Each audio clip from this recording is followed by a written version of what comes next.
Bienvenue dans les carnets du Nouveau Détective. Le Nouveau Détective, le premier magazine d'enquête sur les plus grands faits divers. Un entrepreneur immobilier recherche son frère jumeau, soudainement disparu. Un cadavre oublié sur le chantier. Une enquête de Michel Marie. Mais que peut bien faire Joseph ? Dans le petit restaurant de Montrouge où elle l'attend, sa femme Camille s'impatiente. Il est déjà presque 23 heures et il n'est toujours pas là. La dernière fois qu'elle l'a eu au téléphone, 3/4 d'heure plus tôt, il quittait un studio rue de Bagnolet, dans le 20e arrondissement, où il vérifiait les travaux d'un artisan. Le marchand de biens devait ensuite faire un rapide crochet par le quartier de l'Opéra pour récupérer un loyer, puis venir directement la rejoindre dans ce resto de la banlieue sud où ils ont leurs habitudes. Pourquoi n'est-il toujours pas là ? Camille, une jeune femme blonde enceinte de 8 mois, tente de le joindre une nouvelle fois. En vain. Inquiète, elle appelle alors Benoît, le frère jumeau de son mari. À désormais 41 ans, les deux hommes sont toujours inséparables et se téléphonent à longueur de journée. Peut-être sait-il quelque chose. Mais pas de chance. Le portable de Benoît est lui aussi sur répondeur. Camille lui laisse un message puis finit par rentrer chez elle. Tant pis pour le dîner.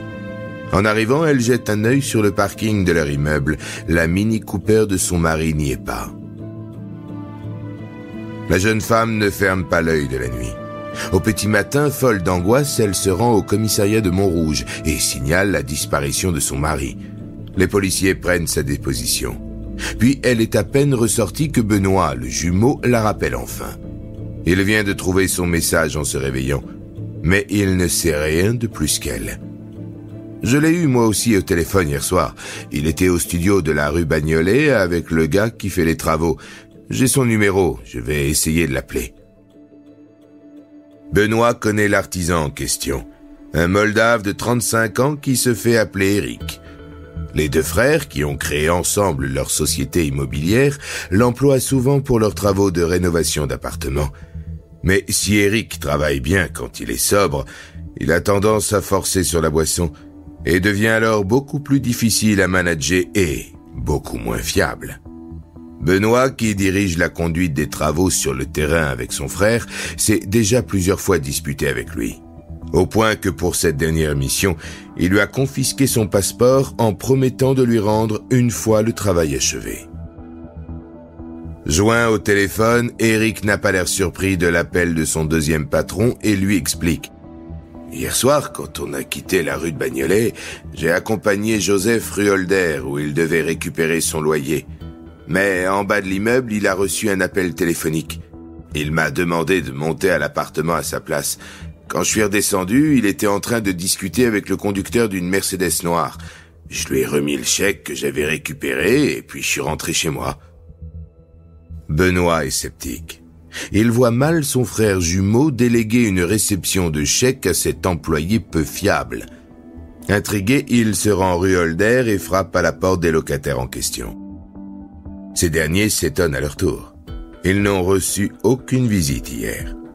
De plus en plus suspicieux, Benoît retourne voir Eric, mais cette confrontation ne donne rien. L'artisan maintient ses déclarations. En fin d'après-midi, Benoît est convoqué au commissariat de Montrouge, où les enquêteurs lui apprennent que le téléphone de son frère a brièvement borné le soir de sa disparition, peu avant minuit, dans le 12e arrondissement. Le mystère s'épaissit encore. Que fichait Joseph dans ce coin-là, alors qu'il devait rejoindre sa femme ? Les policiers expliquent également à Benoît qu'ils ont convoqué Eric, mais que l'artisan n'est pas venu les voir. De plus en plus inquiet, Benoît décide d'aller faire un saut au fameux studio de la rue de Bagnolet et demande à un ami de l'accompagner. Il fait nuit noire lorsque les deux hommes arrivent. Le studio, situé en fond de cour, est plongé dans l'obscurité. Ne possédant pas la clé, ils appellent un serrurier pour forcer la porte.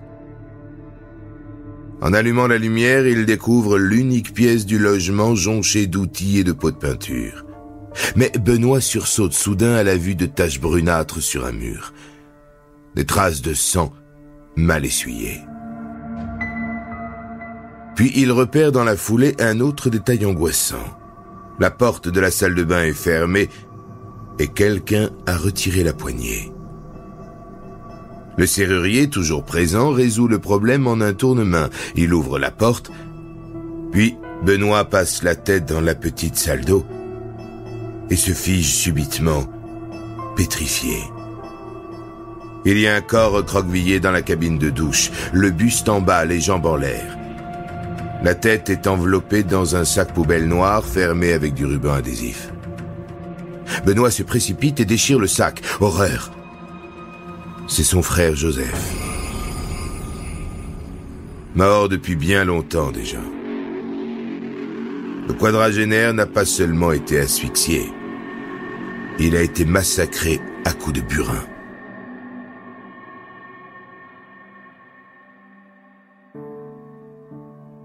Éric, l'artisan moldave, fait bien entendu figure de suspect numéro 1.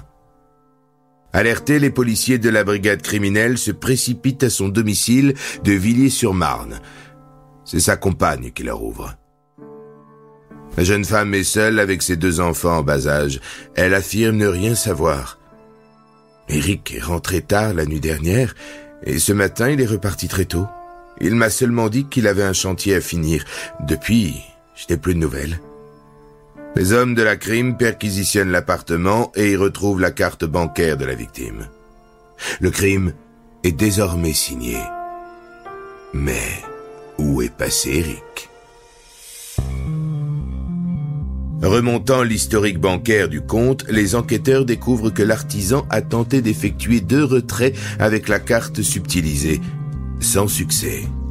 Puis, le 12 avril, on retrouve la Mini Cooper de Joseph abandonnée à Montrouge, non loin de son domicile. Mais l'artisan en fuite reste introuvable. Son portable est éteint. Il va toutefois commettre une erreur fatale. Quelques heures plus tard, il appelle un proche en utilisant un autre appareil. Et comme tout son entourage a été placé sur écoute, il est aussitôt localisé. Le samedi 14 avril, Éric est finalement repéré et interpellé à Villiers-sur-Marne. Placé en garde à vue, on découvre qu'il travaillait sous une fausse identité et s'appelle en réalité Édouard. Mais il ne cherche pas à nier le crime. Il s'explique. Joseph était un mauvais payeur. Il me devait 8 000 € et refusait de me les donner. Je n'arrivais même plus à payer mes propres employés alors que l'un d'eux devait envoyer de l'argent au pays pour soigner son fils malade. L'enfant est finalement mort. Je me suis senti coupable, j'en ai voulu à Joseph. Parce que tout ça, c'est arrivé à cause de lui. Cette histoire est-elle seulement crédible ? Ce que l'on a découvert depuis, c'est que dans l'intimité, Éric, surnommé Joseph, le Juif, avec un mépris affiché. Un détail qui fait planer sur toute l'affaire le spectre d'un crime raciste. Mais Éric se défend. Mais pas du tout. Je voulais juste lui casser la gueule. En lui défonçant le crâne à coups de burin avant de lui enfermer la tête dans un sac poubelle. Édouard, alias Éric, a été mis en examen pour meurtre et écroué. Joseph a été pour sa part inhumé au cimetière de Fontenay-sous-Bois. Triste récompense pour avoir fourni du travail à celui qui devenait son bourreau. Les noms et prénoms ont été modifiés dans le souci du respect des principes de présomption d'innocence et de vie privée.